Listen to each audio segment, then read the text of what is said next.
Hello again, everyone! It's time to review another developer update.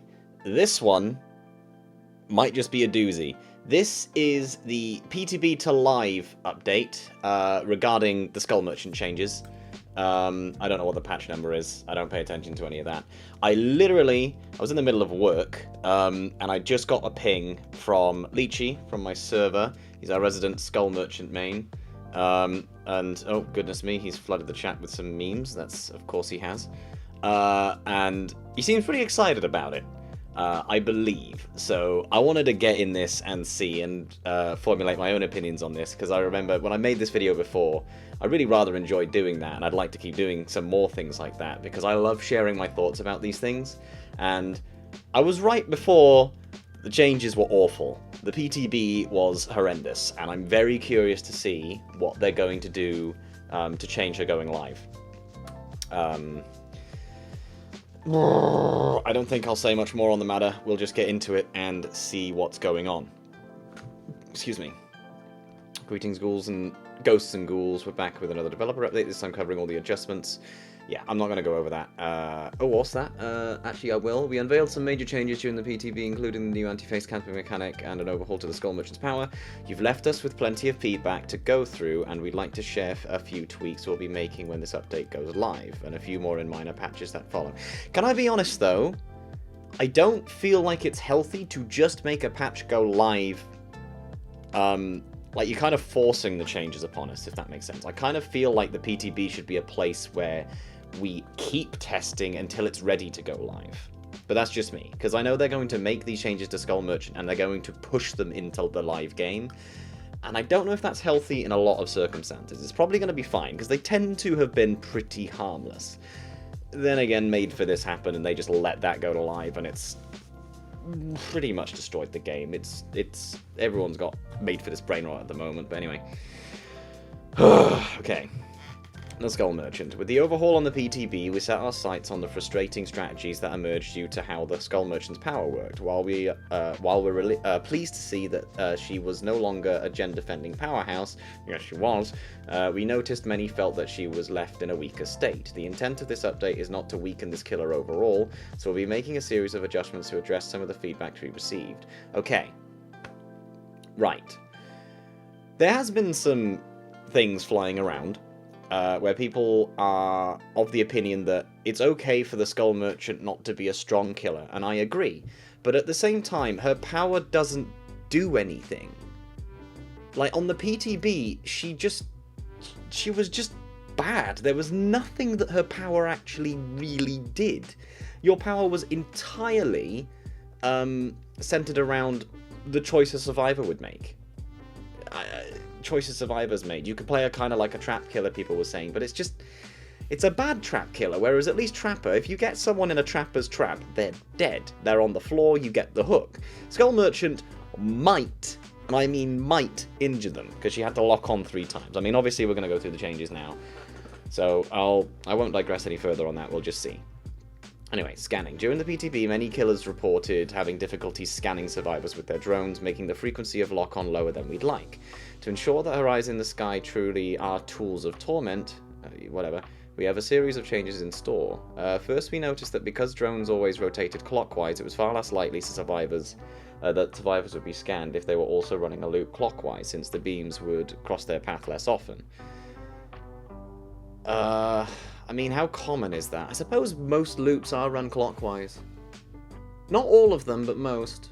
I mean, I don't know how consistent that is. I never really noticed that being a thing, but fair enough. Yeah.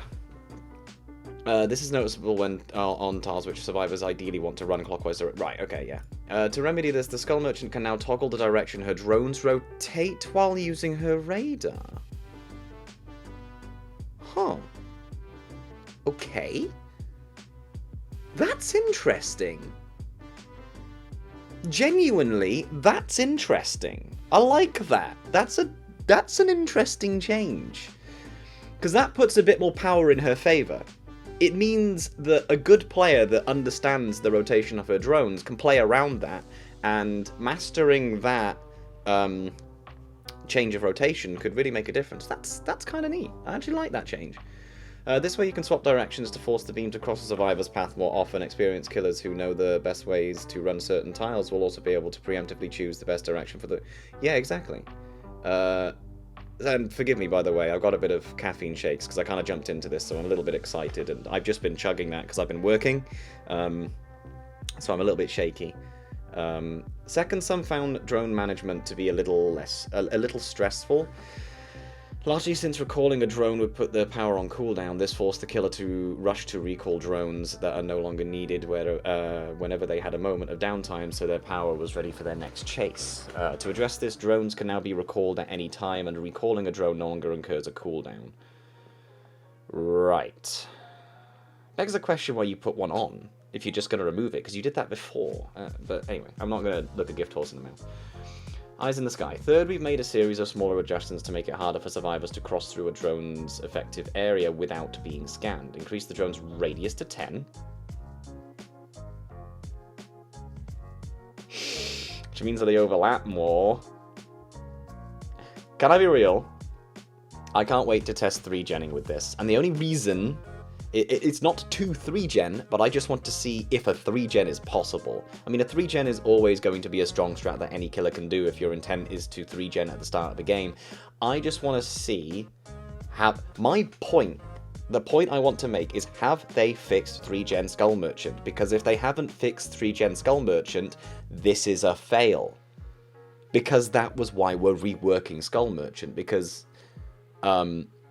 if it wasn't to fix the 3-gen, she didn't need a change, in my opinion, because I genuinely feel like her power is fine, except when used in those 3-genning scenarios that create those kinds of extended gameplays, which are just miserable. Yeah. So we've increased the drone's radius to 10 meters. And don't forget, they overlap more. Alright, increase the drone's rotation speed in stealth mode to 60 was 50. It's an extra 10 degrees per second. That's not a huge difference, but it might. Increase the drone's rotation speed in scouting mode to 85 degrees was 75. It's 10 per each. Rotation in stealth and rotation in scouting. I didn't realize they were different. So in scouting, it's obvious. In stealth, it's slower. I didn't know that. Anyway. Lastly, to give the Skull Merchant more control when deploying a drone, the drone's beams now face directly in front and behind her by default, allowing skilled killers to scan survivors as soon as they're deployed. Huh? You see, that doesn't make sense to me. Because there's a downtime. They don't instantly start. Like, I like how they say, oh, it allows a skilled killer. It's like... No, it's not a power you have control over. Forgive me if you can hear banging. I don't know if you can. My dad is outside currently doing some work. He's building some stairs outside. And obviously he's basically nailing them into the house, so it will vibrate on the walls, and I'm wondering if that might come through on the mic. I don't know. If it does, sorry about that. But I digress. These things need testing. And we need to see how they go once they are live. I'm going to be trying my best to test this thoroughly. I wasn't able to, as much as I wanted to, because the PTB didn't let me on after the first day. And by that point, people aren't playing the PTB anymore. It's going to take me like an hour to find a game. And it's just not going to be worth my time. But when it goes live, definitely wanted to test this. We have also decreased the drone's initialization time to 0.3 seconds. Was 0.5 seconds. I take it back. That makes a difference. So they activate more quickly and feel more responsive. Good. Because that was always the issue, because drones take a while to activate. But okay. Combine these changes will make the Skull Merchant feel better to play and more consistent now that her drones can't be used to defend generators.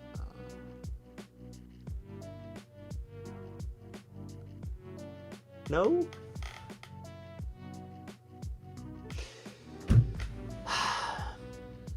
These still aren't chase-orientated.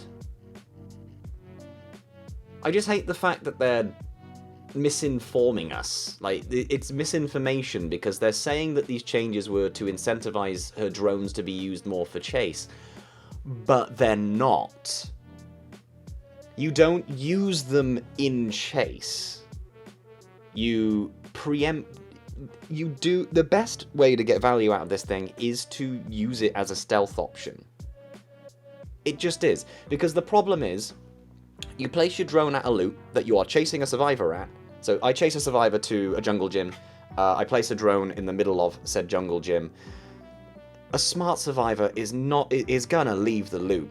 They're gonna go to a shitty rock loop, or they're gonna go to a middle pallet or something. They're going to leave the loop. They're not gonna stay there, because they're in danger if they do. Or they can take 1 or 2 lock-ons before they then leave and go to the next loop. Or they're already injured and don't give a shit. Oh, but then you apply hindered and it's like...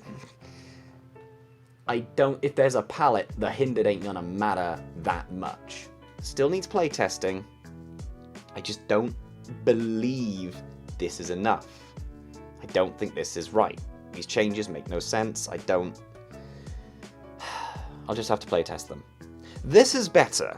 I'm not going to look at... I'm looking at this and I'm going, right, this is better. But is it still... Does it make her viable at all? Does it make her different? Because very much what I found playing her on the PTB is it was a nothing power. Why play Skull Merchant over other killers? What does Skull Merchant bring to the table that a different killer doesn't do better than her? And I mean, you could always say that. It's like, well, why not just play Nurse every round if you want to win or overpower survivors and blah, blah, blah. But it's like, well, sometimes I actually value gameplay. What I get out of Pyramid Head, I don't get out of Artist. What I get out of Artist, I don't get out of Pyramid Head. You know, why do I play Ghostface over Myers? Well, it's like, because Ghostface has on-demand stealth, and I can play him more like a Wraith where I sneak up on survivors and get them. There's builds I can run on him that work specifically towards his power rather than Myers, because Myers kind of pops his power and insta-downs kind of everyone. There's add-ons you can run for different things. And it's the same, it's like, my goal when if I played Nurse or Blight isn't necessarily to win. Point is, why play Skull Merchant over other killers? Why play Skull Merchant over Nemesis or things like that? Yeah, I don't know. I don't have an example in mind. Or Singularity, actually. Yeah, why play Nemesis? Why play Skull Merchant over Singularity? It's that kind of deal. I want to see if I can feel her power doing something unique. Because if her power... That's why I don't play Xenomorph. That's why I think Xenomorph is dogshit. Because there is nothing unique about Xenomorph. There's nothing about Xenomorph that's unique. The tunnels, and that's it. But the tunnels aren't anything... They don't help you. Oh, they get you your power. So what? Play Nemesis, because you'll always have your power whenever you want it. You have to tier it up a little bit, but you can basically do what Xeno does. Anyway. Sorry. It's not about Xeno, it's about these patches. But that I do really want Xeno to get some sort of change to their power. I think the tail attack should afflict survivors with something. I don't think it should be like Wesker or what have you, but I think there should be incentive to hit people with a tail attack. There should be incentive to use your power over just hitting them over a pallet or window like 90% of killers already have means to do. Anyway. We'll see. We'll see. And I'm curious to see if Skull Merchant 3-genning is still a thing. And I will be testing that. I'll be making sure to see how consistent it is, and if it can be done. Because if it can be done, this patch is a fail. Anywho. Antiace Camping is here, and so is the killer. And so is the killer. Okay. This mechanic aims to provide survivors with counterplay for some of the most egregious cases of camping. From what we observed on the PTB, the system seems to come to the rescue when needed most, though we'll of course continue monitoring and make adjustments as needed. However, there were a few rough edges which we're looking to refine before this goes live. Grace period. One of the most common critiques of this mechanic comes from the way the meter immediately starts to fill before the killer could possibly walk away. That's fair. I think I noticed that. It's like immediately starts filling. It's like, well, they've just put you on. Although this alone wouldn't cause survivors to free themselves, this understandably feels as if the game is wrongly treating you as if you're camping. Yeah. There will now be a 7-second grace period before the meter starts filling after hooking a survivor. This will give the killer an opportunity to walk away before the system kicks in, with a little wriggle room to kick a nearby generator or a reload at a locker. That's cool! I like that they took that into mind. Well, what if a killer wants to just reload or do anything like that? Should they be punished for it? It's like, okay, no, that's cool. I never even considered this, but that's... It's nice reading something that I've not even considered. But they're thinking, well, this would be a good thing to bear in mind. It's like, okay, cool, so you do understand the game. That's reassuring. Dying and carried survivors. During the PTB, dying and carried survivors did not influence the fill rate of the meter. The former led to some awkward scenarios where a dying survivor with a perk that allowed them to pick themselves up could force the killer to stay nearby, while the latter both... Sorry. I'm trying to understand that. Dying and carried survivors did not influence the fill rate of the meter.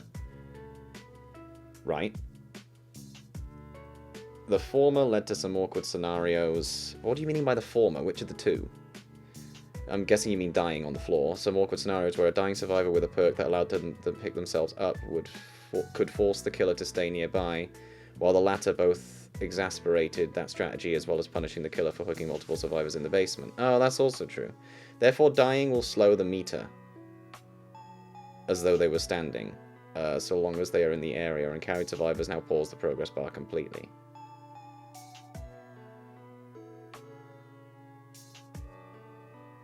I don't get it. I'm really not understanding what you're saying. What's the issue there? Why do we need to penalize that? If you're dead on the floor by a hook, why...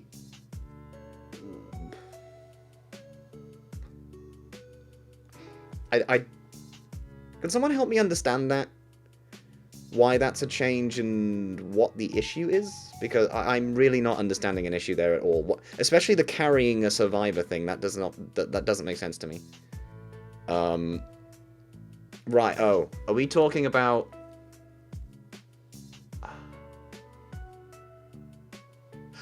Right, okay, actually, now that I'm thinking about it, is it talking about the scenario where a killer is now forced to stay by that hook? Because if you did have a downed survivor next to the hook, with this system in place, the killer would be incentivized to leave the hook. Whereas it's actually very beneficial for the killer to stay there because that's two people they are now guarding. Not to say that it's necessarily camping, but because of it's a mistake that punishes it's a mistake on the survivor's half that punishes the killer. Is that what we're kind of going off? Because the timer wouldn't pause while they were on the hook while there was a survivor in the dying state, meaning that the killer was forced to stay by the hook, right, and carrying into basement. So yeah, if you were carrying another survivor down to the basement, that new system could kick in and allow the survivor to Kobe off while they were hooking someone else. I'm guessing that's why. It's a weird, finicky scenario. I need to understand that a bit better, but we'll see. Anyway. Verticality. When this feature was tested on the PTB, it treated both horizontal and vertical distances equally. What the fuck are you talking about, verticality? I don't remember. What? Huh? Verticality. When the feature was tested on the PTB, it treated both horizontal and vertical distances equally. However, this had the side effect of detecting killers on different floors as camping. Oh, verticality of the... Right, okay. As camping, even if the shortest path to the hook survivor was rather long. This was especially noticeable in indoor match such as the game. In a later update, the meter will be weighed more heavily toward horizontal distance than vertical. Cool! This will make the meter a lot more forgiving if the killer passes by on another floor. Right. I mean, yeah. You've also got to consider, yeah, you can camp vertically. You could hook someone on the lower levels of the game map, and say you're Maya's with Insidious, or Bubba with Insidious. You could literally just stay on top of like one of the holes where you can actually see the survivor and then just drop down and get them. Yeah, that's fair. Alright, perk updates. You're right. Let's see what you're doing. Received a bunch of feedback on the 2 perks, which were tweaked in the past PTBs, so we went back to the drawing board to deliver a new set of changes. Okay, what? I'm still reading a background player change. Why?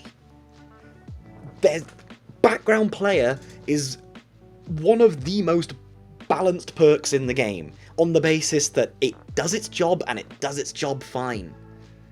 You're basically trying to nerf or buff Bond at this point. Like, it's just like, the perk does its job, it's fine, there's nothing to change. I use background player every game, and, you know, it's fine. It doesn't need a buff, it doesn't need a nerf, it works where it needs to and does its job, and it's perfectly fine. Furtive Chase is a different story, and I'm glad they might change that. But right, anyway, we'll see. Okay, let me read this. We initially increased the terror radius reduction for each token, though many still did not find this very appealing choice. Furtive Chase will now be receiving a rework when the update goes live. When hooking the Obsession, gain Undetectable and a 5% haste status effect for when the Obsession is rescued from the hook, the rescuer becomes the Obsession. Oh?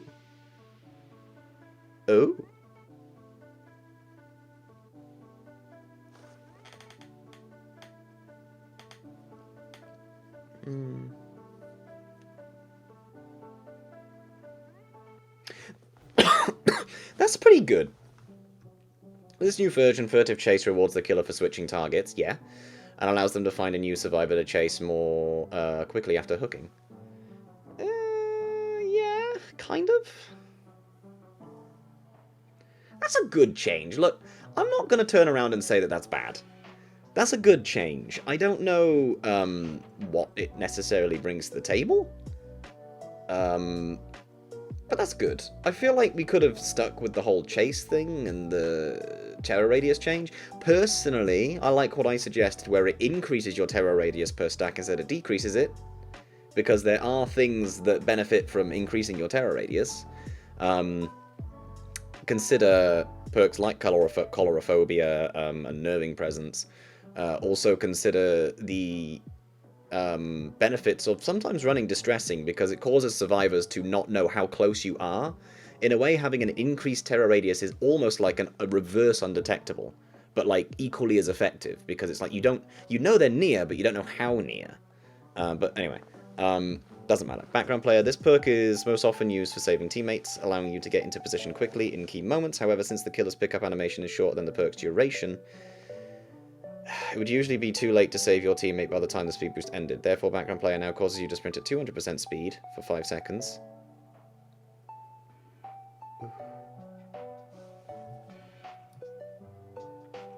This way, background player will allow you to cover more distance quicker than before, potentially allowing you to get in position in time to make the save. Okay. Okay. I mean, if we're gonna buff background player, which you don't need to. Okay. Okay. I don't know why they increased the time in the PTB. I'm like, So now you can arrive late to the flashlight save a second later. Cool. But 200% speed? Okay. I mean, is that not going to make it a bit easier to use? Because I genuinely thought background player was fine. It's going to be a lot more consistent now, because there have been times I've only just, I've got there too late. If I was a bit faster, I would have. So that 50% will make a difference, big time. We'll see. We'll see.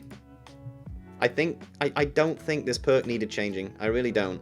I think, if anything, this might be problematic, because now a lot more people can make use of this in a lot more different scenarios. But we'll see. It's gonna make flashlight saving, flashbang saving, and pallet saves a lot more consistent, because you can stay at a further distance away, and it doesn't matter if they turn around. But anyway. The Trapper. We are delighted to see such a positive reaction to the adjustments we made to the Trapper. As we dug through the PTB feedback, we noticed many of you found it impractical to wander so far to gather your traps at the start of the match. While the Trapper is still in the spotlight, we've decided to make one more change as soon as we were able to. The Trapper's bear traps will now spawn closer to generators. This way you'll have to stray less from your usual patrol routes before to collect a trap. Unfortunately, we weren't able to squeeze this change into the initial release. but this will be part of one of the smaller patches in the coming weeks. Okay. Okay. Good. Just a good change. Good change. That should have been something that was a part of his kit a long time ago. I don't know why his traps can spawn in dead zones. It's kind of dumb that happens, but anyway. Last but certainly not least, we have a few more adjustments on the way for the Shattered Square. We received some feedback regarding the strength of certain pallet loops and the number of pallets overall. For this update release, we have reviewed the loops in question and slightly reduced the number of pallets which spawn. Okay, I didn't get to play the map much in the PTB, so I can't comment on this. We'll just have to see. And that is it. Overall, well done. Everything is good. I'm still reluctant about the Skull Merchant changes. I seem to be believed on that one. I still don't know how effective her power is going to be. Is it worth playing Skull Merchant over any other killer? I mean, I know that's a very subjective thing at the end of the day. It's always down to what people like to play, what people enjoy, her playstyle and that, but I'm really trying to see, does her playstyle justify her being a unique killer? If that makes sense. Every killer has a niche that they fit. Every killer has a different playstyle, in a way. There's builds around them and things you can do. I want to see what Skull Merchant brings to the table that's different to anyone else. Because in a way, people were like, oh, she's kind of like a shit plague and also undetectable on demand, so she's kind of that. She's kind of like a trap killer, and I'm like, she's not really any of these things. But we'll have to see, because this is the big one. I'll see through extensive testing just how good this is. Do we have any idea when this patch will go live?